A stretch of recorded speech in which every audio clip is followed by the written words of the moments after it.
Bonjour à tous et bienvenue sur ce webinaire. Alors, on va commencer. Je pense que tout le monde n'est pas encore connecté. C'est pas grave. Pour rappel, ce webinaire sera enregistré et donc vous aurez les replays. Alors, ce webinaire est comme le nom, comme il s'intitule, une formation pour les personnes ayant un compte Medemail et qui ont donc un rôle administrateur. Donc, si vous avez reçu une invitation à ce webinaire, c'est que vous avez bien un rôle administrateur et donc un compte Medemail. Pour rappel, Medemail est un des opérateurs MSS. Dans les personnes invitées à ce webinaire, nous avons donc des personnes qui découvrent encore Medemail, qui viennent juste d'avoir un compte, et d'autres qui le pratiquent depuis plusieurs années et qui veulent se perfectionner. Nous allons donc repartir sur les principes de la MSS et rentrer ensuite dans les fonctionnalités principales du rôle d'administrateur Medemail. Aujourd'hui, je suis seule du coup à animer ce webinaire, à pouvoir répondre à vos questions. Donc, je ne pourrai certainement pas répondre à toutes vos questions. Par conséquent, je vous invite à nous écrire sur l'adresse mail qui figurera tout à l'heure si vous avez des questions plus spécifiques à votre établissement.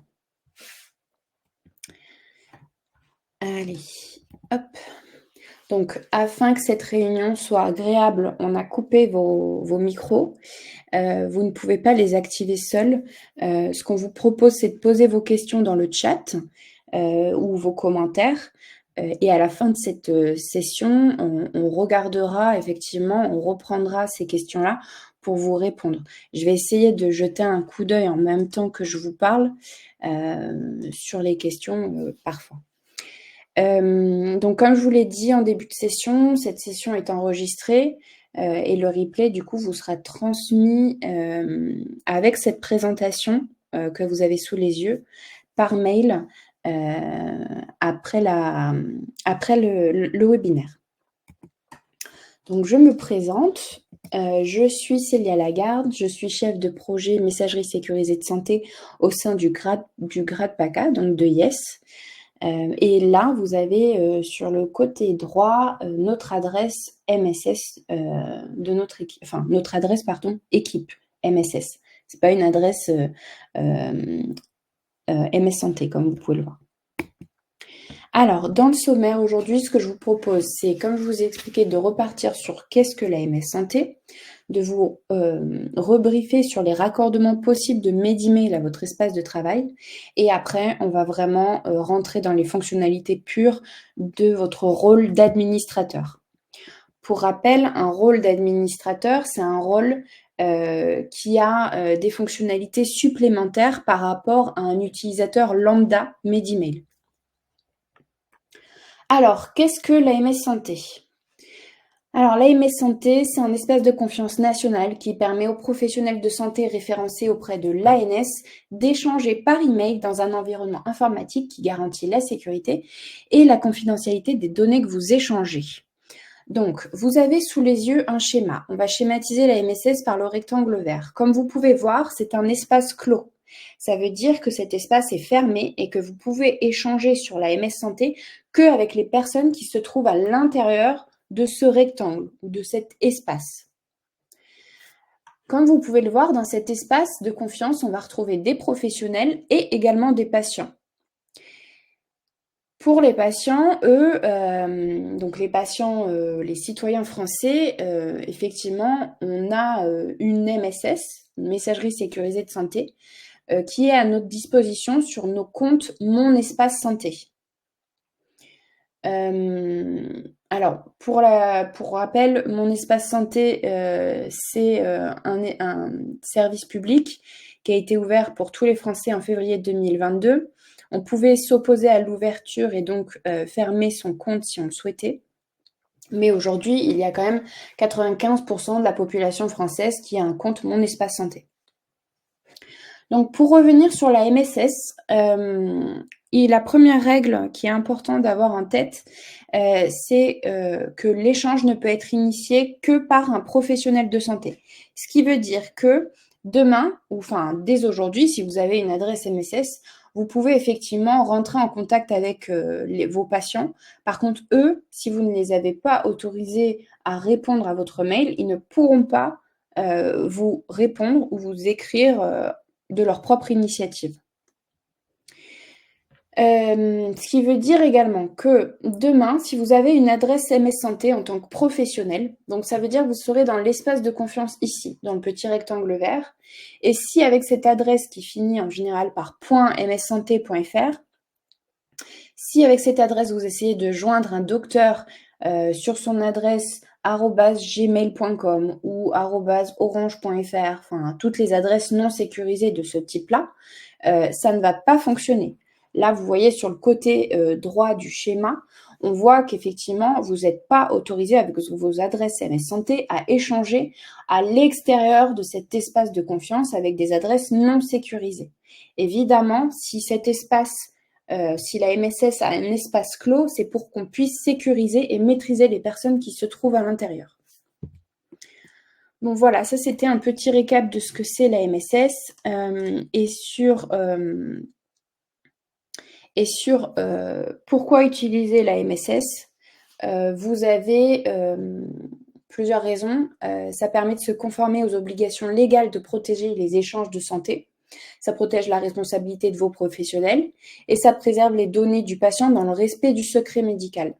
Ça permet aussi de faciliter la coordination sur l'ensemble du parcours de soins des patients et usagers et ça permet d'améliorer la modernisation de vos pratiques. Alors, je vois une question de Madame De Zimmer. Comment savoir quel professionnel utilise la MS Santé? Alors, quand vous avez déjà un compte MS Santé, vous allez avoir accès à un annuaire sur peu importe l'opérateur MSS que vous avez, vous aurez le même annuaire. C'est l'annuaire MSS national qui est géré par l'Agence du numérique en santé. Et donc, vous pourrez effectivement retrouver sur cet annuaire, il y a un moteur de recherche, vous pourrez retrouver effectivement si le docteur avec lequel vous voulez échanger a la MSS ou pas. Avec son nom, son prénom ou son numéro RPPS par exemple, donc son identifiant professionnel, vous pourrez le retrouver sur cet annuaire et échanger avec lui s'il a bien une adresse MSS. Alors, je vois également Madame Girard qui dit: «Certains médecins ont plusieurs adresses MSS santé, difficile de savoir laquelle utiliser». Vous avez raison, il y a parfois des professionnels qui ont plusieurs adresses MS santé. Ça peut être justifié parfois dans le cas, d'un professionnel qui serait et libéral et salarié d'une structure et donc qui souhaite, différencier ces 2 activités. Effectivement, dans ce cas-là, ça peut être justifié, on peut avoir 2 adresses MSS. Par contre, on a aussi parfois des professionnels de santé qui ont 1, 2, 3 adresses MSS et ce n'est pas justifié.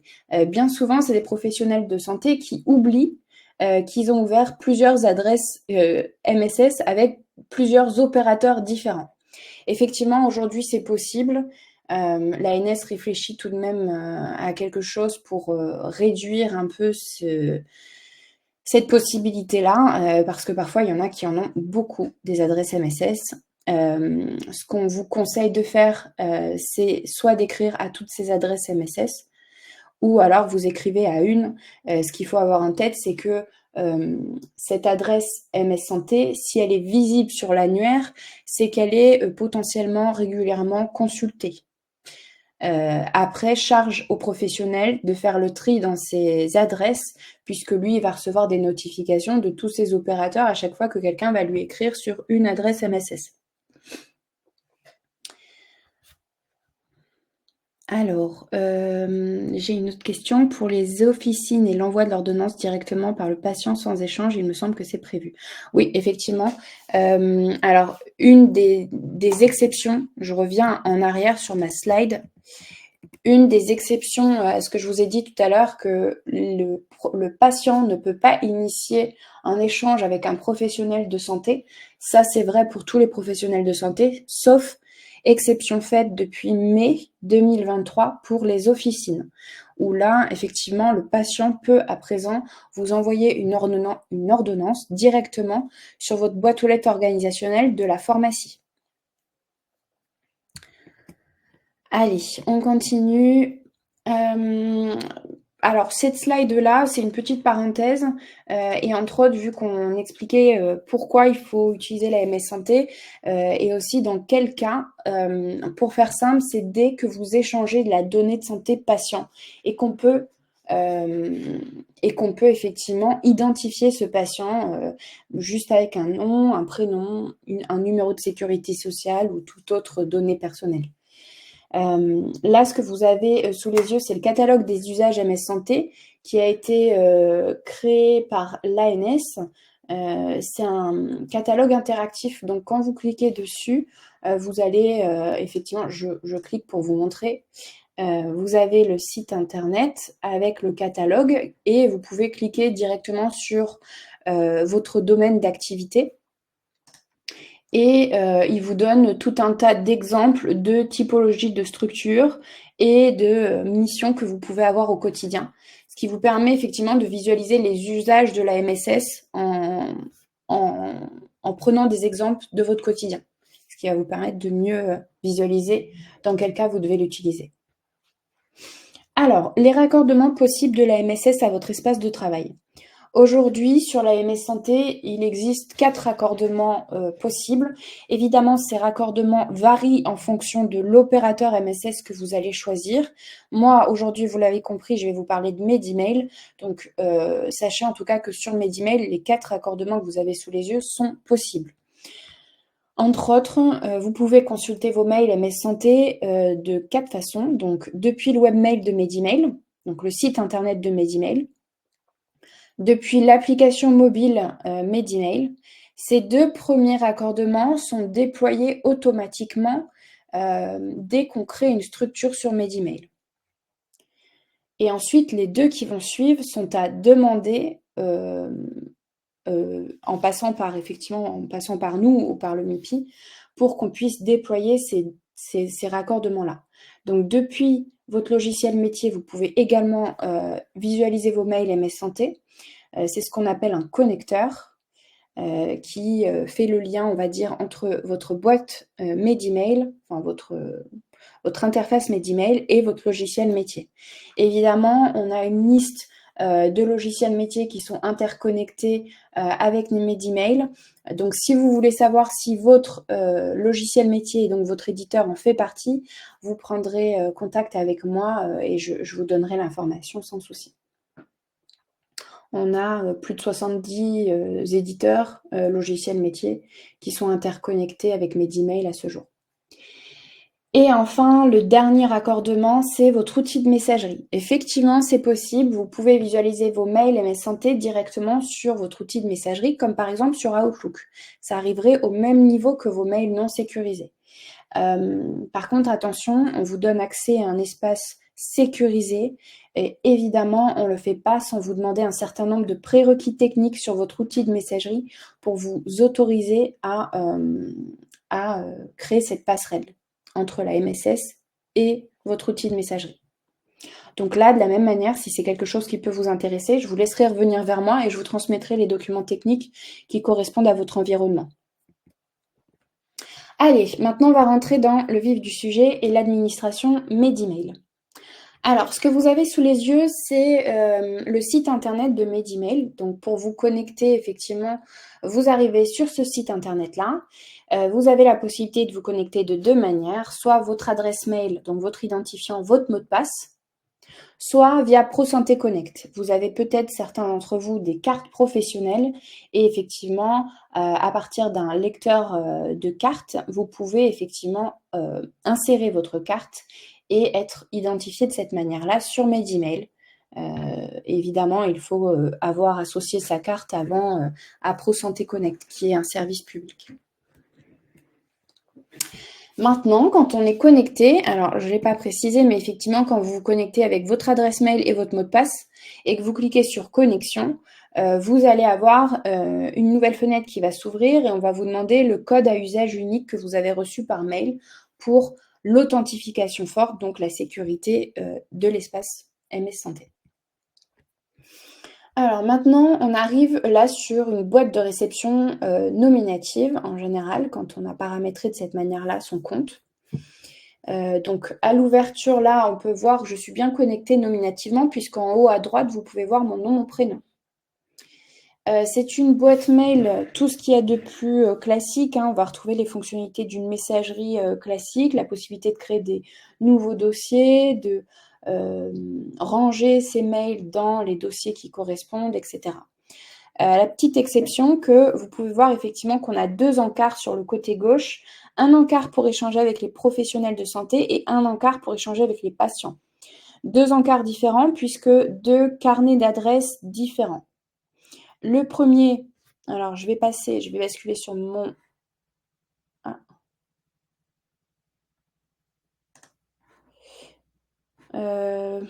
Petit bug. Excusez-moi, j'ai a priori mon internet qui vient de sauter. C'est le direct live.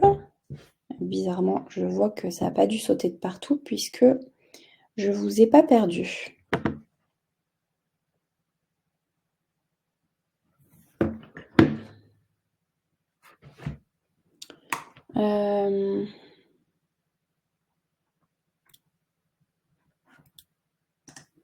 Et je n'arrive pas à recevoir.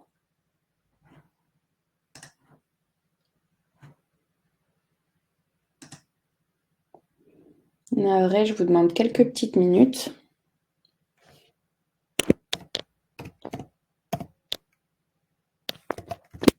Allez, ça devrait être bon. Donc je vous disais, on va passer sur mes emails pour que je puisse effectivement vous montrer les 2 encarts en question. Hop. Allez, donc là sur mes emails, effectivement, l'encart message professionnel de santé, vous voyez, là j'ai dans le petit A un carnet d'adresses. Et comme je le disais tout à l'heure à la question qui m'a été posée, ce carnet d'adresses-là, derrière, vous avez effectivement l'annuaire MSS national sur lequel vous allez retrouver tous les professionnels de santé en France qui ont une adresse MSS, peu importe leur opérateur. Donc, peu importe qu'il soit Medimail, Lifen, HappyCrypt, Mailiz, enfin tous les opérateurs MSS, vous retrouverez les professionnels en tout cas qui ont une adresse MSS sur ce carnet. Par contre, pour les patients, vous voyez, quand je clique dessus, c'est pas présenté de la même manière. Là, vous n'avez pas de carnet d'adresse, puisque l'adresse patient est composée de la même manière pour tous les patients. C'est le matricule INS du patient @patient.mssanté.fr. C'est pour cette raison-là que dans destinataire, on vous demande juste de saisir l'INS du patient. Et comme on en parlait tout à l'heure, vous avez la possibilité de permettre au patient de répondre à votre message ou pas. La fonctionnalité en bas de votre écran ici. Allez, je retourne sur la boîte de réception et ce que je vais vous montrer maintenant, c'est comment passer de votre boîte aux lettres nominative à votre boîte aux lettres organisationnelle et ainsi de suite. Donc là, vous voyez, en haut à droite, je suis bien connectée nominativement. Je clique sur mon nom, mon prénom. Je fais changer de compte. Et donc là, alors j'ai 2 adresses MSS, peu importe, je prends l'une d'elles. Et vous voyez, là, je suis connectée maintenant sur une adresse générique qui est rattachée à une adresse MS Santé. Là, ici, vous pouvez voir votre adresse MS Santé associée et voilà, et ça finit par .mssanté.fr évidemment. Voilà un peu comment faire pour passer de votre boîte aux lettres nominative à votre boîte aux lettres organisationnelle. Ce n'était pas le cas avant. Avant, vous aviez des identifiants différents pour vous connecter à votre boîte aux lettres nominative et à votre boîte aux lettres organisationnelle. C'est plus le cas depuis 2 ans et demi, puisque l'ANS souhaite suivre les traces d'usage. Donc, qui se connecte à telle boîte aux lettres pour envoyer quoi à qui. Allez, je reviens sur notre slide.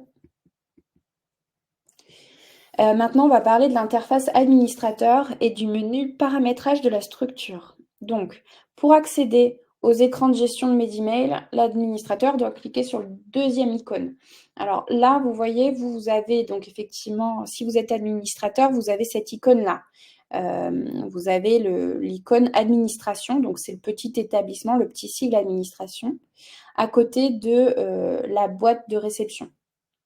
Si ce n'est pas le cas, et que vous deviez être administrateur, vous me contactez par mail, elle est à l'adresse qui s'est affichée tout à l'heure et que je vous remettrai à la fin de la présentation pour que effectivement on puisse faire le nécessaire.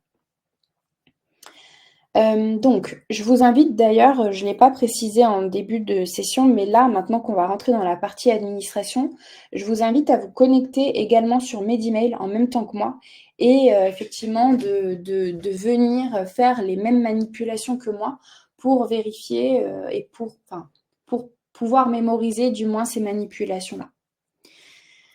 Alors, la partie administration. Là, effectivement, quand on clique dessus, on va arriver soit directement sur le menu administration de sa structure, ou soit, si vous avez plusieurs structures et que vous êtes administrateur de plusieurs structures, vous allez avoir la liste de vos structures à cet endroit-là. Et vous cliquerez directement sur le nom de votre structure, de la structure qui vous intéresse, pour arriver ensuite sur ce menu-là. Alors, là, je suis donc sur le grade PACA, hein, sur notre structure mère. Donc, vous voyez, j'ai plusieurs menus. J'ai la partie paramétrage de la structure, donc qui va concerner les informations de votre structure. La partie gestion des utilisateurs Medimail. Cette section, elle permet effectivement de gérer l'ensemble de vos utilisateurs rattachés à la structure. Ensuite, on a la partie gestion des utilisateurs MS Santé, où vous allez avoir la liste de vos utilisateurs, mais seulement ceux qui ont une correspondance MSS. On en parlera plus tard. Ce menu-là, il est aussi intéressant parce que vous avez sur ce menu-là le rapport d'alimentation de l'ANS, qu'on expliquera également tout à l'heure. Ensuite, la gestion des utilisateurs Office 365, ça c'est une fonctionnalité qui n'est plus déployée par Medimail. Donc si vous l'avez vous aussi sur vos menus, c'est que vous avez peut-être effectivement une structure qui a été créée il y a longtemps et que vous avez cette fonctionnalité-là. Mais je ne vais pas m'attarder là-dessus sur ce menu. Et enfin, vous aurez le menu activité de structure où là, vous allez avoir les statistiques d'usage de la MSS au sein de votre structure. Alors, pour rentrer sur la partie gestion des utilisateurs Medimail, je vais faire un rappel des 3 typologies de boîtes aux lettres MS Santé, puisqu'il va falloir que vous les ayez bien en tête pour ne pas faire d'erreur au moment de la création de boîtes aux lettres MSS dans votre structure. Je vais juste regarder en même temps si il y a des questions.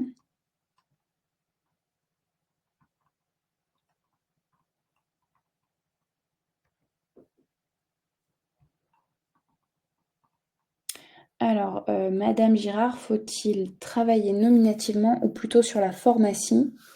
Je pense que vous devez faire référence à ce que j'ai dit pour les pharmaciens sur le fait qu'ils peuvent effectivement recevoir maintenant des ordonnances par les patients directement sur la boîte aux lettres organisationnelle de la structure. Donc, ça veut dire sur vos boîtes aux lettres organisationnelles, pas sur vos boîtes aux lettres nominatives.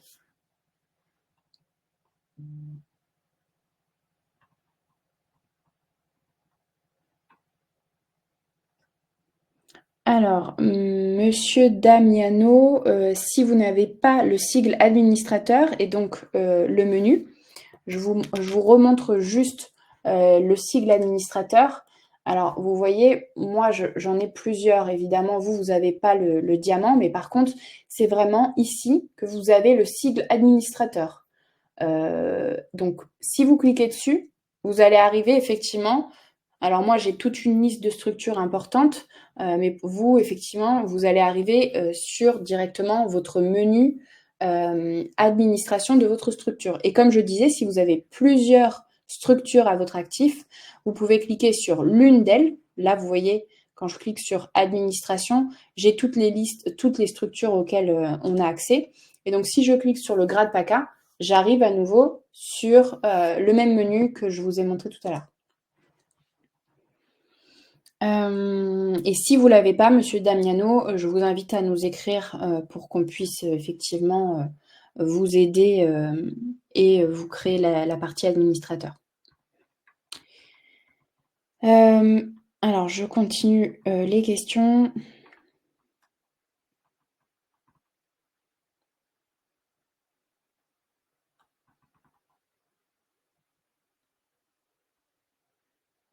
Alors, madame De Zimmer, s'il vous manque la partie administrateur, de la même manière que monsieur Damiano, je vous demanderai de nous écrire. Je vais, hop, vous remettre le mail dès maintenant, comme ça, au moins, vous l'avez dans le chat. Une fois, de toute façon, que vous aurez le sigle administrateur, effectivement, vous pourrez faire exactement ce que je vais vous montrer maintenant. Donc, pour revenir, hop, à ma slide. Allez, je continue. Donc, les 3 typologies de boîtes aux lettres MS Santé. Vous avez les boîtes aux lettres nominatives, donc ce sont des boîtes aux lettres MSS qui sont ouvertes à des professionnels de santé ayant un numéro RPPS ou FDLI. Donc, ce sont pour des personnes physiques qui ont effectivement un identifiant professionnel. Les boîtes aux lettres organisationnelles, MS Santé, c'est des boîtes aux lettres accessibles à plusieurs professionnels sous la responsabilité d'un professionnel habilité avec l'accord du responsable de la structure.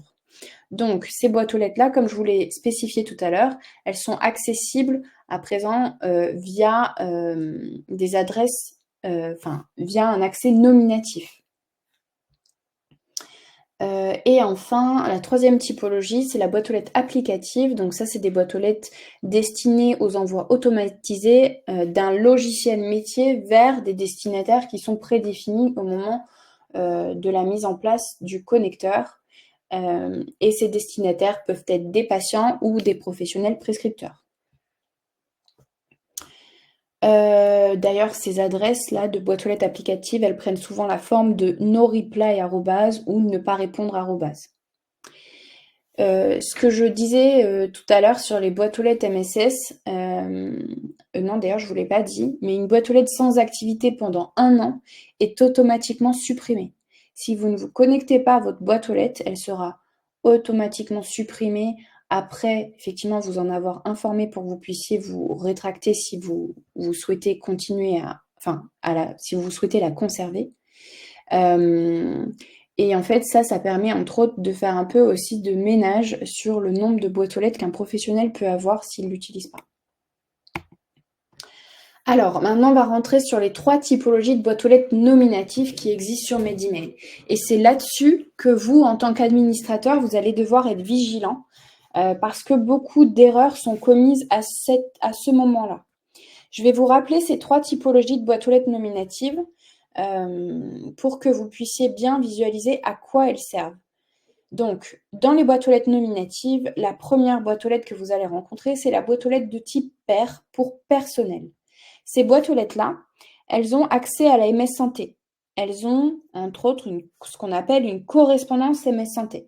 Elles sont associées à une adresse qui finira par .mssanté.fr. Donc, c'est pour un professionnel avec RPPS ou ADLI uniquement. Cette boîte aux lettres, du coup, donne accès à l'espace de confiance et elle peut également être connectée à une boîte aux lettres organisationnelle. Ensuite, la 2e typologie de boîte aux lettres nominative, c'est la boîte aux lettres de type Medemail. Cette boîte aux lettres-là, vous voyez, le sigle MS Santé est barré puisque cette boîte aux lettres-là n'a pas accès à la MSS de façon nominative. Ça veut dire que vous n'êtes pas un professionnel habilité à avoir une adresse MS Santé. Par exemple, une secrétaire qui n'aurait pas de numéro RPPS ou ADLI, elle aurait cette typologie de boîte aux lettres-là. Par contre, à quoi sert cette boîte aux lettres-là? Vous allez me dire, si elle n'a pas la MSS, il n'y a pas trop d'intérêt. Si l'intérêt, en fait, c'est d'accéder à votre boîte aux lettres organisationnelle. Comme je l'ai dit tout à l'heure, pour accéder à une boîte aux lettres organisationnelle, on est obligé de vous connecter nominativement. Donc, on crée ces boîtes aux lettres Medemail, entre autres, sur le webmail, pour que vos secrétaires ou les utilisateurs qui n'ont pas de numéro RPPS ou ADLI puissent accéder à la boîte aux lettres organisationnelle commune à la structure ou au service dont ils font partie. Et la 3e typologie de boîte aux lettres, c'est la boîte aux lettres de type int pour interne. Alors, attention, cette boîte aux lettres-là, elle doit être créée dans des cas très spécifiques et de façon temporaire. C'est pour des professionnels qui sont, de par leur profession, habilités à avoir la MS Santé. Donc, par exemple, un médecin étranger qui arriverait en France, qui n'a pas encore reçu son numéro RPPS, mais pour autant qui a besoin d'accéder à la MSS. Donc pour cet exemple, par exemple, vous pouvez effectivement lui créer une boîte aux lettres de type interne. De la même manière, pour les internes dans les hôpitaux, vous pouvez leur créer ces typologies de boîtes aux lettres-là. Et ça doit être temporaire, puisqu'ils sont censés à terme recevoir un numéro RPPS, et ensuite, vous pourrez du coup transformer leur boîte aux lettres interne en boîte aux lettres personnelle, puisqu'ils auront un numéro RPPS ou ADLI. Attention, bien souvent, on constate que l'ANS vous remonte des erreurs parce que vous créez des boîtes aux lettres de type interne, alors que vous n'y êtes pas autorisé pour des professionnels qui n'y sont pas autorisés. Vous l'aurez compris, cette boîte aux lettres-là, elle donne accès à la MS Santé sans RPPS ou ADLI. Donc, elle est évidemment très vérifiée par l'ANS. Pour que vous puissiez revisualiser ce concept entre les boîtes aux lettres organisationnelles nominatives que je vous ai présentées, je vous ai fait un petit schéma. Alors, on va schématiser la MSS, donc l'espace de confiance, par la zone grise et l'espace Medemail par la zone bleue. Ce qu'il faut que vous ayez en tête, c'est que quand vous avez une boîte aux lettres Medemail, vous pouvez tout de même converser, enfin échanger du moins avec les autres boîtes aux lettres, mais uniquement les boîtes aux lettres de type Medemail ou les boîtes aux lettres MSS, mais en gros les utilisateurs Medemail uniquement, de l'opérateur Medemail, ce qui est très restrictif. Et c'est pour ces raisons-là que bien souvent on vous dit que si vous avez une boîte aux lettres Med, autant utiliser la boîte aux lettres organisationnelle uniquement pour pas effectivement avoir besoin de réfléchir à ce schéma-là. En gros, avec la boîte aux lettres Medemail, vous n'avez pas accès à la MSS. Vous voyez, on n'est que dans l'espace bleu. Par contre, cette boîte aux lettres Med peut vous donner accès à la boîte aux lettres organisationnelle si votre direction vous y a autorisé. Et là, vous serez effectivement en capacité d'échanger sur la MSS avec toutes les typologies de boîtes aux lettres MS Santé. Alors maintenant, on va aller sur la liste de nos utilisateurs et je vais faire la manip pour vous montrer. Donc là, on est sur le menu administration de votre structure. Donc, ce que je disais, le premier paramétrage de la structure, c'est toutes les informations propres à votre structure, l'identité de celle-ci, la localisation, les administrateurs, et entre autres, ici, vous pouvez ajouter des administrateurs supplémentaires ou venir supprimer les administrateurs si effectivement vous avez besoin de restreindre la liste d'administrateurs. Là, vous pouvez gérer les notifications pour vos utilisateurs, entre autres, et les notifications de vos administrateurs. Mais c'est qu'au moment de la création d'un utilisateur, puisqu'après, chaque utilisateur peut venir personnaliser ses notifications sur leurs paramètres personnels. Les trois onglets qui vont suivre, vous n'y avez pas accès. Du moins, vous pouvez les ouvrir, mais vous ne pouvez pas les modifier, c'est normal. C'est seulement les super administrateurs qui peuvent le faire. Et entre autres, l'enrôlement automatique, je ne vais pas vous le détailler. Par contre, la MS Santé, vous avez entre autres votre nom de domaine MSS qui est rattaché à vos adresses MS Santé. Et voilà. Alors, si je retourne en arrière et sur ce menu, on va rentrer dans la partie gestion des utilisateurs Medemail, vu qu'on a vu ensemble les typologies de boîtes aux lettres que vous allez pouvoir créer sur Medemail. Donc, ce que je disais tout à l'heure, effectivement, sur cet espace, vous allez pouvoir retrouver l'ensemble des utilisateurs que vous avez sur Medemail rattachés à votre structure. Entre autres, vous allez pouvoir visualiser, alors là, il y a un moteur de recherche, vous allez pouvoir visualiser effectivement la liste de vos utilisateurs valides. Donc là, on voit sur le grade, il y en a 47. Ensuite, vous avez utilisateurs à valider si effectivement vous avez des utilisateurs qui sont passés par l'inscription autonome de notre côté. Et nous, alors c'est pas le process qu'on vous recommande, puisque nous, on ne peut pas valider ces personnes-là. Donc en fait, on fait que les basculer dans votre bannette utilisateur à valider pour que les administrateurs de votre structure valident que, je ne sais pas, monsieur Dupont de votre structure est bien autorisé par votre direction à utiliser la MSS de votre opérateur. Ensuite, on a les utilisateurs préinscrits. Donc, préinscrits, c'est ceux que vous venez juste de créer et qui n'ont pas encore validé leurs informations au moment où ils reçoivent, en fait, quand vous les créez, ils reçoivent un mail avec un lien sur ce mail pour effectivement valider leurs informations et créer pour la première fois leur mot de passe. Ensuite, vous avez tous les utilisateurs rejetés. Donc ça, c'est les utilisateurs qui ont été supprimés de votre liste de utilisateurs valides. Il reste un moment dans utilisateurs rejetés pour que vous puissiez les récupérer si c'est une erreur ou si besoin. Et là, vous aurez la liste des demandes de changement de mail.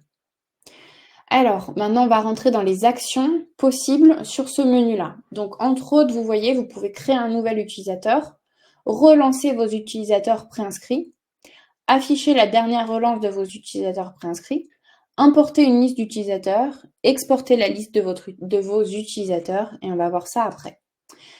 Dans un premier temps, je voudrais attirer votre attention sur la partie utilisateur valide. Donc là, je clique sur ma liste et vous allez voir sur le côté, j'ai plusieurs boutons par compte qui me sont proposés. Là, on est sur une boîte aux lettres de type MED et donc j'ai 4 boutons. Le premier, c'est la possibilité d'éditer le compte et donc de modifier les informations qui sont renseignées sur ce compte-là, le nom, le prénom, la profession, etc. J'ai la possibilité de le supprimer, ce compte-là, si cette personne ne fait plus partie de ma structure. J'ai la possibilité également de changer de structure. Imaginons que Monsieur Dupont ne fasse plus partie de la structure A, mais d'une autre de nos structures, la structure B. Je peux changer cette personne de structure. Et enfin, je peux changer de mail. Imaginons que Monsieur Dupont, plutôt que Madame Dupont devienne Madame Martin, j'ai la possibilité de changer son mail, donc son identifiant pour se connecter. Ça, c'est pour les boîtes aux lettres qui n'ont pas d'accès MSS. Par contre, si je descends, je vais bien avoir un exemple à un moment donné d'une boîte aux lettres de type pair. Hop. Hop, voilà. Là, j'ai un professionnel avec une boîte aux lettres de type personnel. Comme vous pouvez le voir, donc lui, par contre, j'ai des possibilités supplémentaires. Et entre autres, j'ai la possibilité ici là, j'ai un bouton supplémentaire. J'en avais 4 tout à l'heure et là, j'en ai un 5e. C'est modifier l'email, enfin, donc la correspondance MSS. Donc, c'est l'email MS Santé de ce professionnel-là. J'ai la possibilité de le modifier puisque lui, effectivement, c'est un professionnel avec un numéro RPPS. Il a le droit à une adresse MS Santé et entre autres, il peut choisir la forme qu'elle prend. Donc, si c'est première lettre du prénom, point nom, ou prénom, point nom, voilà, vous avez le choix, effectivement, de ce qu'il va y avoir avant le arrobas de votre adresse MSS. Voilà pour les boutons hop, ici. Juste, je vais vous préciser aussi, là, vous voyez, on a vu tous les boutons qui sont là sur cette slide, sauf le plus bleu. Et effectivement, quand vous allez créer un compte avec une adresse MS Santé, ce professionnel-là, au tout début, quand vous allez le créer, il va falloir que vous lui ajoutiez son adresse MS Santé. Si vous ne le faites pas, il n'aura pas accès à la MSS. Et effectivement, le petit bouton qu'on a vu tout à l'heure, modifier la correspondance MSS, avant que vous ajoutiez cette correspondance, c'est un plus bleu pour effectivement venir ajouter pour la première fois son adresse MSS et la définir. Voilà. Alors, pour la création d'un nouvel utilisateur, on va faire un exemple en même temps. Je vous ai noté effectivement que c'est dans Action, créer un nouvel utilisateur. Et il faut évidemment ne pas oublier ce que je vous ai dit à l'instant. Pour les créations de boîtes aux lettres MSS, et n'oubliez pas de rajouter la correspondance MSS. Donc de cliquer sur le plus bleu une fois que vous créez ce compte. Sinon, il n'aura pas accès à la MSS. Et de la même manière, si cette boîte nominative que vous avez créée, imaginons que je crée un nouvel utilisateur de ma structure, Monsieur Dupont, et que Monsieur Dupont doit accéder au service radiologie de ma structure, il faut évidemment que je pense à le rattacher à la boîte aux lettres organisationnelle de celle-ci. Alors, comment on fait? Déjà, on va faire un petit exemple. Créer un nouvel utilisateur. Donc là, je crée un nouvel utilisateur sur mon compte. Vous voyez, j'ai plusieurs possibilités. J'ai plusieurs typologies de boîtes aux lettres et entre autres, c'est les typologies qu'on a vues tout à l'heure. Donc, si je veux créer une boîte aux lettres personnelle, je clique sur boîte aux lettres personnelle. Vous avez le rappel de ce que c'est une boîte aux lettres personnelle en dessous d'ailleurs. J'ajoute et là, on va me demander un certain nombre d'informations pour pouvoir effectivement valider cette boîte aux lettres. Donc l'email qui va servir également d'identifiant à la connexion sur mes emails.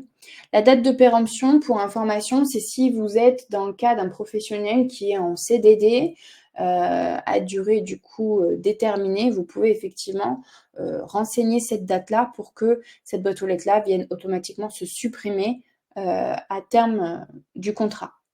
Ou vous pouvez ne pas remplir du tout cette partie-là et le faire de vous-même quand cette personne-là sera partie de votre structure.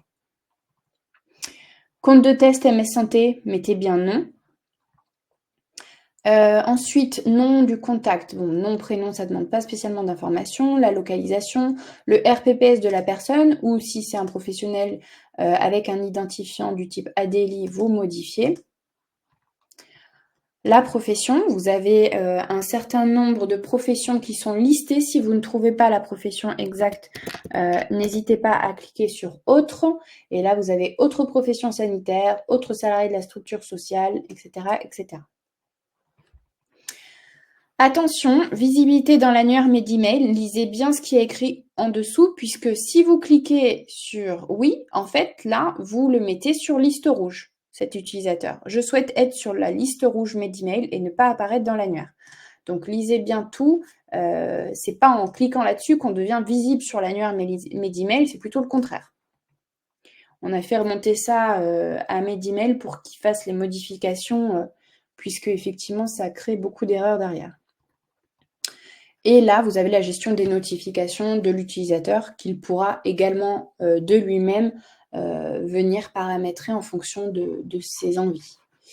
Donc ça, c'est pour créer une boîte aux lettres de type personnel. Quand je crée cette boîte aux lettres personnelle, vous voyez, imaginons que je viens de créer cet utilisateur-là. Là, vous voyez, j'ai un petit plus bleu. Donc c'est ce que je vous avais dit. Si vous ne cliquez pas dessus pour créer pour la première fois l'adresse, est-ce que vous voulez première lettre du prénom, nom, etc. Hop, vous faites enregistrer. Alors, je ne vais pas le faire parce que sinon, il va devenir vert, c'est-à-dire comme ça, et j'aurai plus mon exemple pour les prochaines formations. Mais voilà, une fois que vous cliquez sur plus et que vous faites enregistrer, le bouton devient de cette manière-là, et ça veut dire que vous avez bien ouvert la MSS à cette boîte aux lettres. Et ce que je vous disais tout à l'heure, imaginons que je souhaite rajouter cette personne, Madame Catania, à la boîte aux lettres organisationnelle de mon service. Je vais dans le compte de la boîte aux lettres organisationnelle. Je clique sur « Éditer ». Et là, j'ai la gestion des comptes de connexion. Donc là, c'est toutes les personnes qui ont le droit de se connecter à cette boîte aux lettres organisationnelle-là. Et donc, je peux venir, comme vous le voyez, rajouter la personne que je veux en mettant son adresse mail.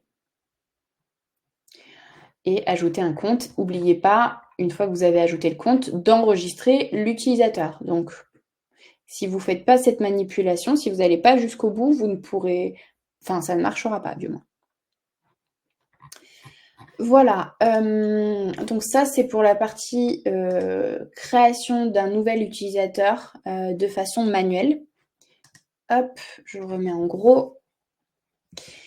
Donc là, on a vu la partie manuelle, effectivement, les différents champs que vous avez. Je vous ai remis à côté les lexiques des champs qui peuvent effectivement vous interroger. La date de péremption, j'en ai parlé. Quand vous créez une boîte aux lettres organisationnelle, on vous parle de responsable du compte. Alors, pour information, Ce responsable de la boîte aux lettres organisationnelle, c'est une personne qui se porte garant du bon usage de la messagerie. Cette personne, il faut savoir qu'elle n'a aucun rôle supplémentaire ou aucune responsabilité, enfin, aucune fonctionnalité pardon, supplémentaire sur cette boîte aux lettres organisationnelle. Mais voilà, ça lui permet, ça permet à l'ANS en tout cas de vous responsabiliser sur l'usage de ces boîtes aux lettres. Voilà. Alors maintenant, on va passer sur la partie changement de typologie d'une boîte aux lettres. Comme on l'a dit tout à l'heure, il est possible qu'au cours de la vie d'une boîte aux lettres, vous soyez amené à changer sa typologie. Imaginons que votre secrétaire ait une boîte aux lettres Medemail au début, puisqu'elle n'a pas de numéro RPPS, et que votre structure inscrit cette secrétaire sur le portail RPPS+, pour lui donner un identifiant professionnel du type RPPS+, enfin RPPS. Ça veut dire qu'à terme, elle va recevoir un identifiant professionnel et que vous allez pouvoir la passer en typologie, en boîte nominative de type personnel. Donc, associée à une adresse MS Santé. Comment on fait? Donc, vous avez peut-être vu tout à l'heure, mais il y a un bouton « Changer le type de boîte aux lettres » et je vais revenir dessus pour vous le montrer. Voilà, imaginons que cette personne-là, hop, la première, souhaite changer de typologie de boîte aux lettres. Je clique sur « Éditer le compte » et je vais tout en bas de mon compte des informations pour changer le typologie de boîte aux lettres. Et là, je dis que en fait, cette personne maintenant va avoir une boîte aux lettres personnelle puisqu'elle a reçu un numéro RPPS. Je valide. Et là, on va me rouvrir la fiche en me demandant des champs supplémentaires et évidemment, entre autres, le numéro RPPS de cette personne. Si je ne remplis pas ce champ-là et que j'essaye de l'enregistrer tel quel, ça va me refuser évidemment l'enregistrement. Donc, il faut bien remplir les champs qui sont nécessaires en fonction de la typologie de boîte aux lettres que vous souhaitez. Voilà, je reviens en arrière. Hop. Et on passe à la slide suivante. Ensuite, vous avez aussi une autre fonctionnalité qui vous est donnée en tant qu'administrateur, mais aussi pour les utilisateurs, et bien souvent les utilisateurs n'en sont pas conscients, c'est la gestion des comptes de connexion. Ça, c'est très intéressant et entre autres, ça va faciliter la vie aussi des personnes qui ont des boîtes aux lettres de type MED pour Medemail et donc qui n'ont pas d'adresse MSS sur leur compte de connexion nominatif. En gros, vous pouvez décider, vous pouvez choisir un compte par défaut au moment de l'ouverture de votre page Medemail. Donc, hop, je vais vous montrer où est-ce que vous pouvez aller le chercher. Alors, vous allez dans... Alors, je pense que là, peut-être que... Non, je ne l'ai pas là. Je voulais vous montrer, par exemple, sur mon adresse à moi. Ici, voilà. Là, si je vais sur éditer le compte de cette personne, donc c'est mon compte, j'ai entre autres la possibilité de visualiser la gestion des comptes de connexion. Je vois que cette personne, quand elle se connecte, le compte par défaut, donc à l'ouverture de Medemail, c'est son compte nominatif. Par contre, je peux décider que ce n'est plus celui-ci, mais que c'est, par exemple, la boîte aux lettres organisationnelle de cette personne. Donc, ça veut dire que quand je taperai mon identifiant, mon mot de passe personnel pour accéder à Medemail, je n'arriverai plus sur mon compte nominatif, mais sur mon compte organisationnel.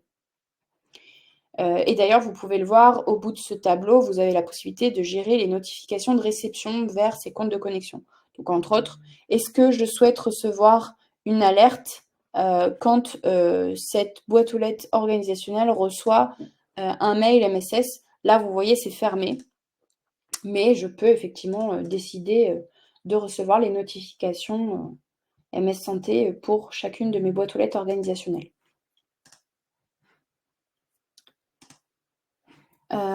Alors, on continue. Donc ça, c'était pour la partie la gestion des comptes de connexion et les comptes par défaut à l'ouverture de Medemail.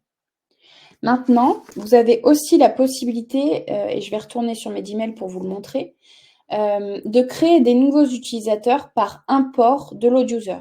Imaginons que vous ayez 10 utilisateurs à créer. Au lieu de les créer un par un manuellement, comme je vous l'ai montré tout à l'heure, vous pouvez les créer à travers une liste que vous allez venir importer, une liste Excel.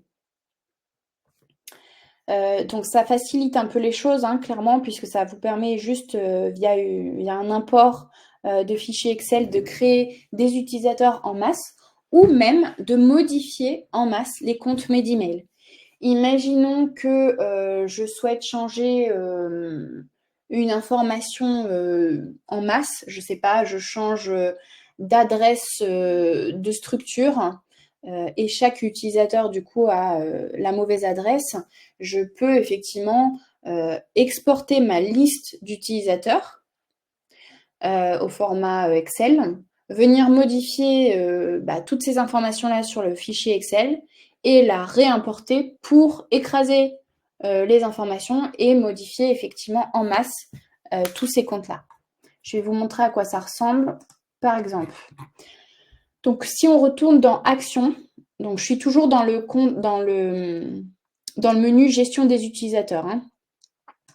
Donc, si je fais importer une liste d'utilisateurs, là, effectivement, on va vous demander de venir mettre ici votre fichier Excel. Donc, le fichier Excel vierge, il est ici. Vous voyez, quand je clique dessus, il me l'importe automatiquement. Je vais vous montrer à quoi il ressemble. Il ressemble à ça, ce fichier Excel vierge. Et je vais vous montrer un exemple pour qu'on puisse en remplir un ensemble et que vous puissiez effectivement visualiser la façon dont il faut le remplir. Alors, le voici, ce fichier. Donc, je remonte tout au début de mon fichier.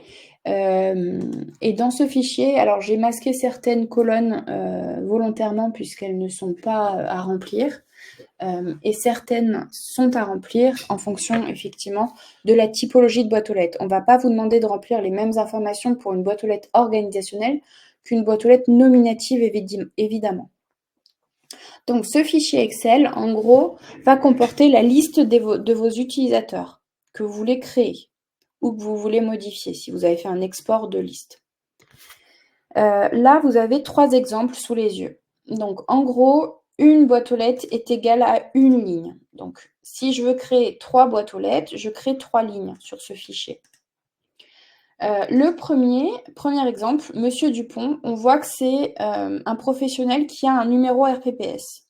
Donc là, on est dans le cas d'un professionnel qui a une boîte aux lettres de type personnel. Donc c'est ce qu'on disait tout à l'heure sur les typologies de boîte aux lettres. Vous avez effectivement cette boîte aux lettres attachée à une adresse MS Santé. Ensuite, le deuxième exemple, Madame Martin, elle, on voit qu'elle n'a pas de RPPS, pas de ADLI.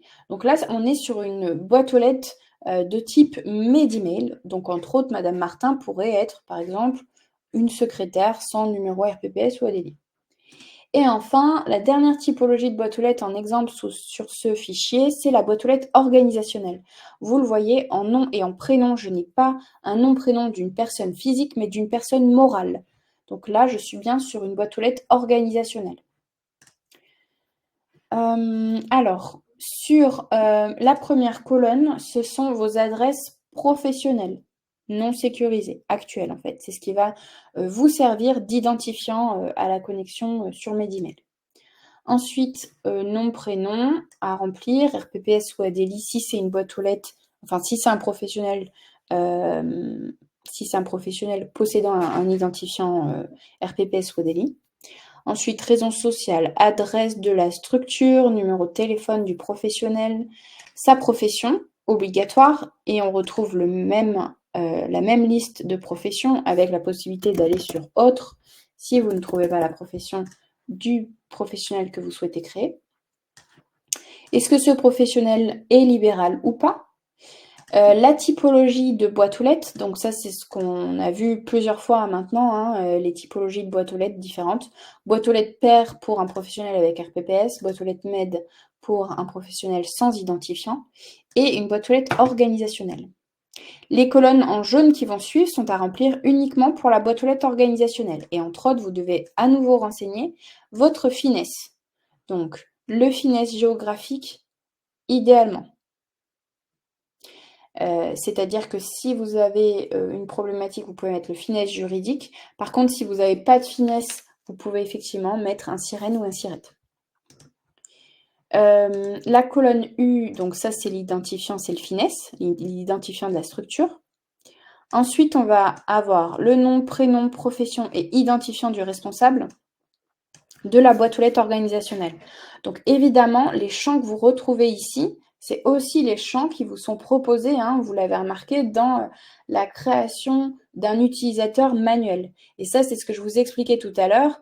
Pour une boîte aux lettres organisationnelle, entre autres, on vous demande un responsable, donc un garant de l'usage de cette boîte aux lettres-là, puisqu'on donne accès à plusieurs professionnels de votre structure, et donc que l'ANS souhaite vous responsabiliser sur l'usage de cette dernière.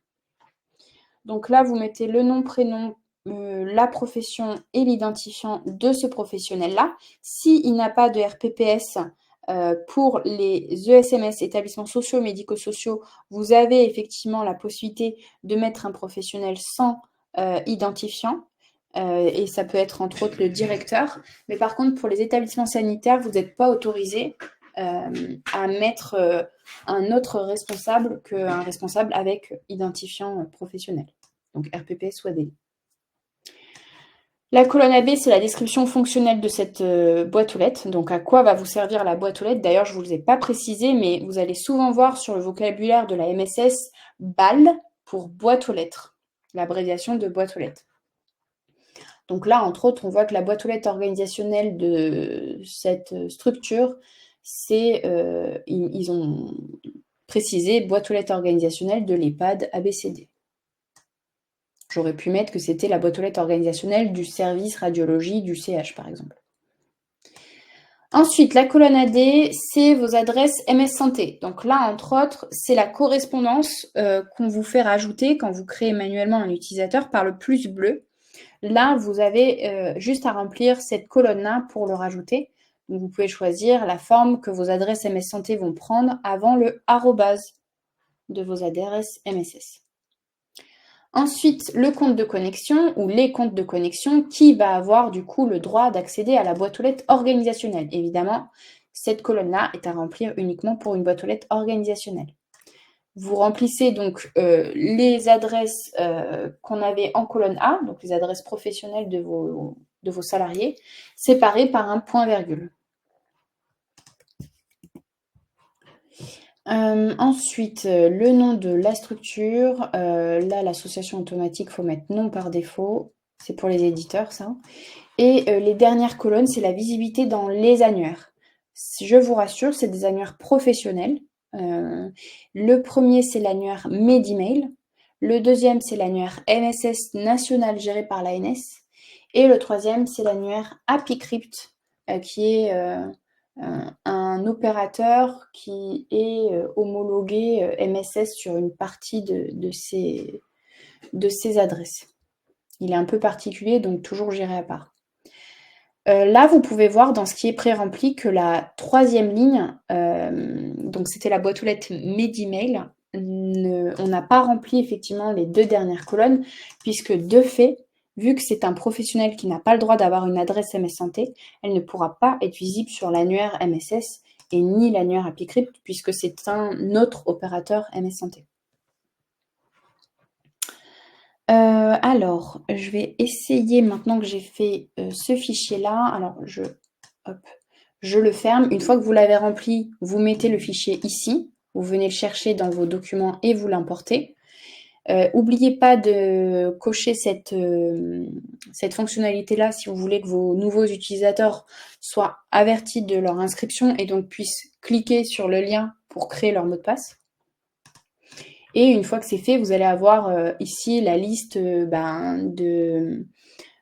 pour vous confirmer que le fichier load user a bien été importé de la bonne façon, avec toutes les informations.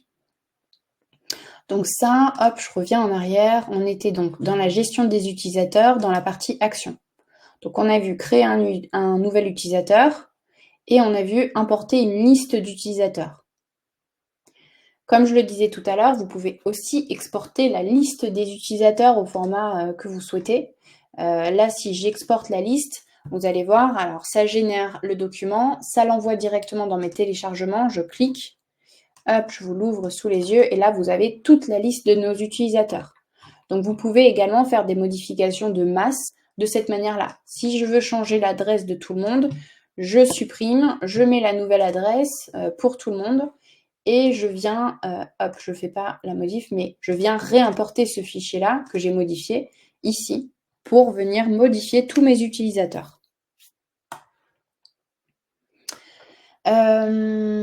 Voilà. Ensuite, en ce qui concerne les autres actions que vous avez en possibilité, donc relancer vos utilisateurs préinscrits. Entre autres, imaginons qu'ils vous disent j'ai pas réagi au moment où tu m'as inscrit, j'ai bien vu le mail, mais je ne le retrouve plus. Vous pouvez les relancer de cette manière-là. Je vais reprendre, maintenant que je vous ai expliqué tout ça, je vais reprendre la liste des questions. Alors, Monsieur Augier, avec Azure Réseau, on a Medemail de MSS ou Medemail non MSS. Alors, là, pour le coup, on est sur l'opérateur Medemail.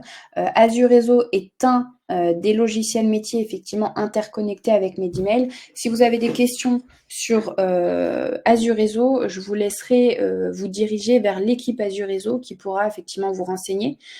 Nous, tout ce qui est éditeurs interconnectés, on n'est pas en mesure de vous former et de vous expliquer sur quelle est leur interface et comment ça fonctionne.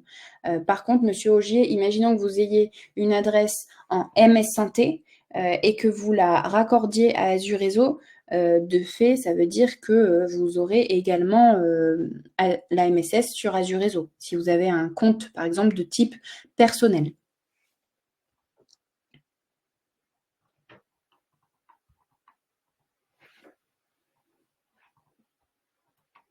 Et comme Madame Colombo vous l'a dit, effectivement, vous pouvez intégrer sur Azure Réseau plusieurs boîtes aux lettres. Vous pouvez paramétrer votre boîte aux lettres nominative sur votre compte nominatif et votre boîte aux lettres organisationnelle sur un compte structure si du moins vous en avez un.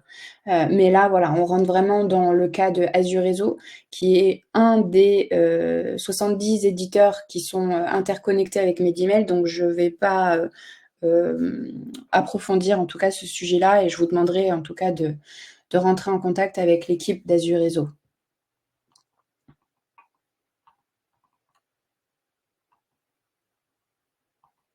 Madame Girard, oui. Alors à votre question, reçoit-on automatiquement un mail nous disant qu'un mail MSS est arrivé sur Medemail? Oui. Effectivement, quand vous recevez un mail MS Santé sur votre boîte nominative ou votre boîte aux lettres organisationnelle, vous avez entre autres la possibilité, vous l'avez vu tout à l'heure, de gérer les notifications de vos comptes et donc de choisir effectivement de recevoir également sur votre adresse professionnelle un mail vous disant vous avez reçu un mail MSS pour le lire, merci de vous connecter sur Medemail. Voilà. C'est ce genre de notification que vous allez recevoir sur vos mails non sécurisés professionnels.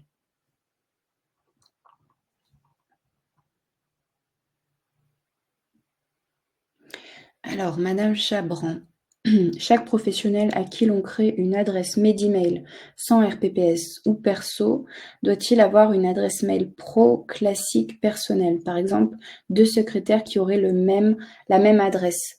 Alors, je vous confirme, Madame Chabran, que chaque compte utilisateur sur Medemail doit avoir une adresse professionnelle différente.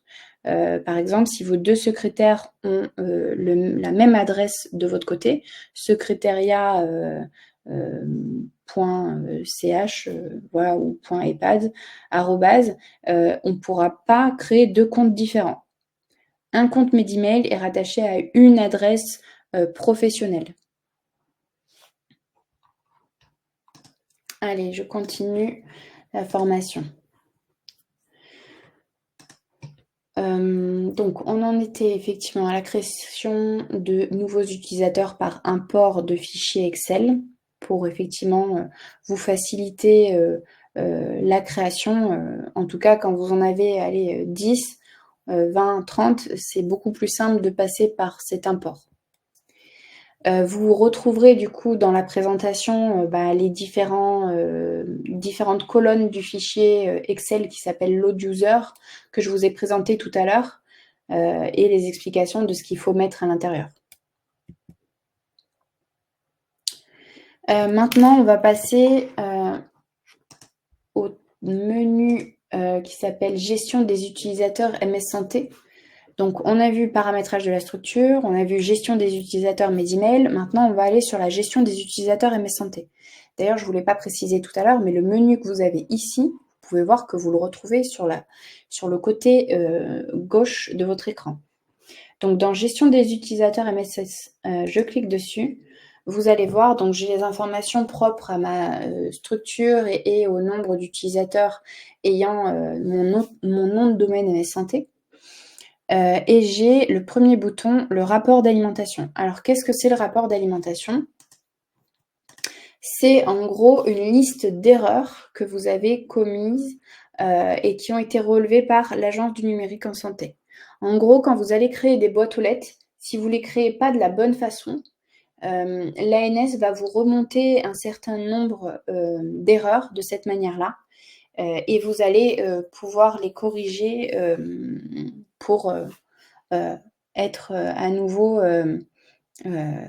du moins recevoir à nouveau le flux MSS. Puisqu'il faut avoir conscience que quand l'ANS vous relève des erreurs, et entre autres des erreurs qui peuvent être dans la criticité bloquante, ça veut dire des erreurs importantes, l'ANS peut décider de couper le flux MSS de ce compte-là. Ça veut dire que cette personne n'en est pas consciente, mais elle ne peut plus envoyer un mail sur le canal MSS, mais sur le canal uniquement Medemail. Ce qui est très embêtant pour les utilisateurs en face, du moins si elle essaye de contacter un docteur et ce docteur n'a pas l'opérateur Medemail, mais l'opérateur Mailise, il ne va pas pouvoir recevoir son mail. Et elle n'aura pas d'informations lui indiquant ça. Donc c'est vraiment très important que vos administrateurs aillent régulièrement voir dans le rapport d'alimentation les erreurs qui sont listées par l'ANS sur vos comptes. Je vais vous montrer en exemple. Alors en plus, nous, j'ai fait exprès de lister des erreurs pour vous montrer un petit peu ce que ça donne. Voilà. Donc là, je génère le rapport d'alimentation, vous voyez, pour ma structure, et il me précise le nombre de comptes soumis à l'alimentation, on en a 17, et le nombre d'erreurs bloquantes, il y en a 5. Donc moi, mon objectif, ça va être de venir corriger ces 5 erreurs pour effectivement débloquer la situation de mes collègues et leur donner accès à la MSS si effectivement ils sont bloqués. Et là, on peut voir effectivement dans erreur le détail. Je vous conseille de l'exporter cette liste-là en format Excel par exemple. Comme ça, vous voyez, vous pouvez l'ouvrir. Je vous montre ce que ça donne. Ça vous donne une idée plus précise des erreurs. Et entre autres, dans criticité, si vous filtrez uniquement sur les bloquantes, parce que les warnings, c'est pas très grave, ça bloque en rien. Mais sur les bloquantes, vous pouvez du coup venir modifier, voir quelle est l'erreur qui est précisée et venir modifier ce qu'il faut dans le compte de la personne. Voilà pour la partie rapport d'alimentation. Donc ça, c'est vraiment très important que vous y alliez régulièrement si vous créez des nouveaux comptes. Alors, maintenant qu'on a fait un peu le tour sur la partie administrateur, quoique non, j'ai pas fait le tour, je vous ai pas précisé le dernier menu. Je retourne en arrière, voilà. Donc là, vous avez le menu activité de structure. Donc sur ce menu-là, vous allez avoir tout ce qui est statistiques d'usage MS Santé de votre structure. Et entre autres, vous voyez, ça vous ouvre une autre fenêtre et vous pouvez venir filtrer, soit en mettant un émetteur, un destinataire particulier, ou juste faire des recherches d'usage sur une certaine période dans votre structure pour après visualiser l'ensemble des mails qui ont été émis. Voilà pour la partie activité de la structure. Alors maintenant, pour information, là, moi, aujourd'hui, je vous ai présenté la partie administration, du moins les fonctionnalités principales. Évidemment, il en existe beaucoup et on peut même aller plus loin dans le détail. Donc, n'hésitez pas, si vous voulez plus de docs, à aller sur, alors en haut, à droite de votre écran, là où vous avez les sigles, vous avez entre autres le petit bouton point d'interrogation. Quand je clique sur ce bouton, vous allez voir, j'ai un menu qui s'ouvre et entre autres, j'ai la partie documentation ici qui est à ma disposition. Quand je clique sur documentation, j'ai la documentation utilisateur et la documentation complète de l'administrateur. Donc, n'hésitez pas à cliquer dessus. Vous voyez, ça vous la télécharge et vous avez l'ensemble du manuel de l'administration avec toutes les fonctionnalités possibles et tout ce que je viens de vous expliquer au final ici également sur ce webinaire. Je reviens en arrière sur le bouton point d'interrogation. Vous avez évidemment tout un tas d'autres menus, enfin fonctionnalités. Ici, vous retrouvez le centre d'appel. Si vous avez des problématiques sur vos comptes, vous cliquez sur Provence-Alpes-Côte d'Azur et vous allez retrouver notre adresse, l'adresse de notre support technique. Donc, n'hésitez pas si vous avez une difficulté, si vous rencontrez un problème, un bug, à nous contacter directement sur cette adresse. Voilà un petit peu cette partie-là, donc la partie documentation, entre autres. Alors, pour là maintenant, donc j'ai fini la partie formation administrateur. Évidemment, pour nous, c'est très important d'avoir vos retours d'expérience sur ce webinaire. S'il y avait des sujets que vous souhaitiez voir abordés, n'hésitez pas à remplir ce questionnaire de satisfaction. Je vais vous le mettre également dans le chat pour que vous puissiez d'ores et déjà l'avoir. Il vous sera également envoyé par mail au moment où vous recevrez le replay et la présentation de ce webinaire. Et maintenant, je vais juste remonter un peu vos questions pour vérifier que j'en ai pas oublié.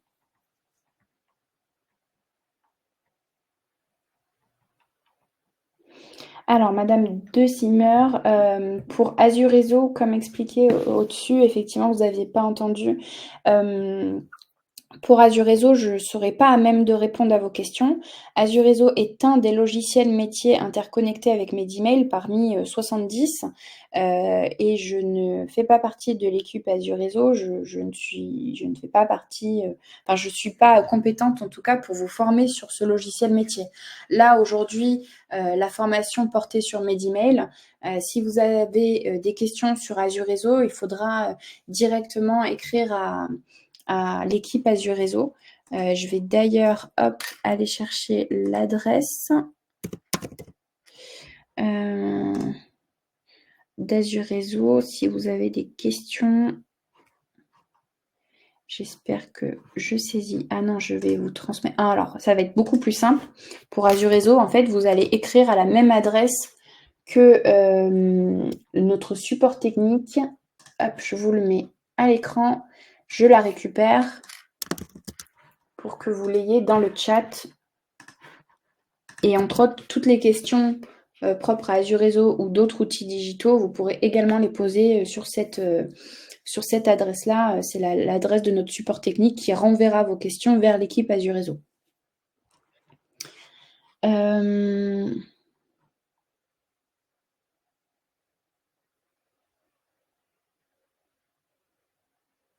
Monsieur Augier, DPS m'ont dit que Medimel était intégré à l'offre Azure Réseau. Non, pas à ma connaissance. C'est pas parce que vous avez Azure Réseau que automatiquement on vous crée une adresse Medimel. Alors sinon côté, est-ce que quelqu'un a des questions sur plutôt la partie, administration mes emails? Je remonte, vos questions. Je pense que j'ai répondu à tout le monde. N'hésitez pas, si j'ai loupé une question, à me la remettre dans le chat en bas.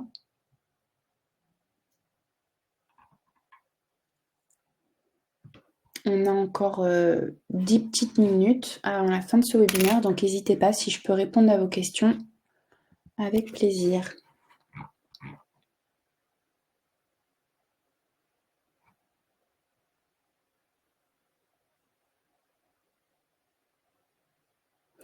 Alors, Madame Girard, une boîte de type MED, connexion sur boîte organisationnelle, peut envoyer un mail à un médecin Medimail?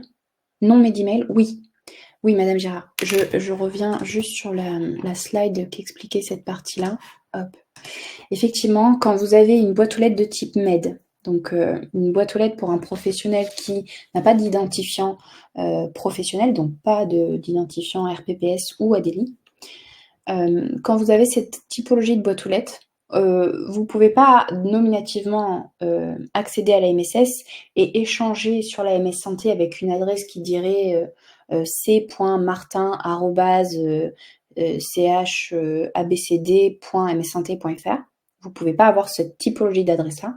Par contre, vous pouvez, à travers cette boîte aux lettres Medimail, passer de votre boîte aux lettres nominative à votre boîte aux lettres organisationnelle.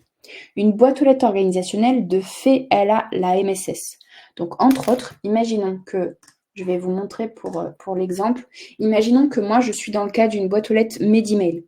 Là, je suis connectée sur ma boîte nominative. On voit bien que c'est mon nom, mon prénom en haut à droite. Donc déjà, si je suis une boîte aux lettres de type Med, ça voudrait dire que j'ai que le premier onglet sur le côté gauche, que le premier encart pour échanger avec les professionnels de santé, mais que je n'ai pas la possibilité d'échanger avec les patients, puisque je n'ai pas la MSS. Et si je clique sur l'encart professionnel de santé, ici, le carnet d'adresse qui est derrière, ce ne sera pas celui de la MSS, ce sera celui uniquement de l'opérateur Medimail, avec tous les utilisateurs qui ont Medimail. Et entre autres, imaginons que je souhaite quand même échanger sur la MSS et que j'ai ma direction qui m'a donné accès à une boîte aux lettres organisationnelle. Comment je fais? Je clique sur mon nom, mon prénom, je change de compte pour aller sur la boîte aux lettres organisationnelle de ma structure, et là, j'aurai les deux encarts, puisque cette boîte aux lettres-là a bien la MSS. Une boîte aux lettres organisationnelle a obligatoirement la MSS, et donc, effectivement, je pourrais aller sur nouveaux messages professionnels de santé, sur l'annuaire de la MSS nationale, aller chercher le professionnel qui a la MS Santé pour échanger avec lui directement sur l'espace de confiance. De la même manière, je pourrais aussi envoyer des messages à un patient. En gros, dans ces cas-là, pour les professionnels qui n'ont pas d'identifiant professionnel, c'est en gros l'ANS ne les habilite pas nominativement à accéder à la MSS, mais ça peut être la structure qui, à travers la boîte aux lettres organisationnelle de la structure, les habilite à échanger sur la MSS sous le nom de la structure et non pas de la personne physique. Voilà.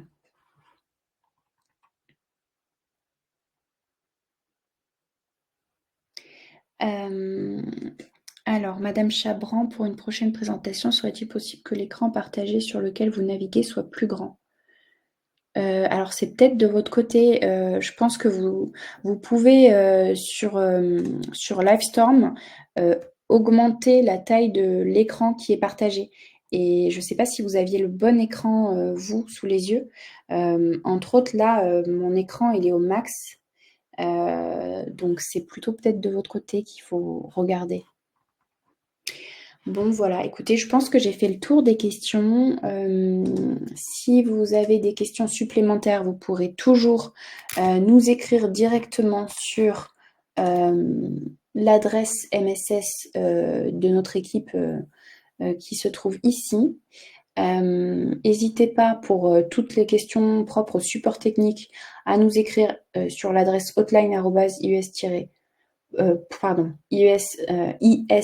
IESS, pardon, .fr. Et notre numéro de téléphone du support technique s'affiche également sur cet écran. Je vous souhaite à tous une bonne journée et je vous dis à bientôt. Si vous avez des questions, voilà. Au revoir.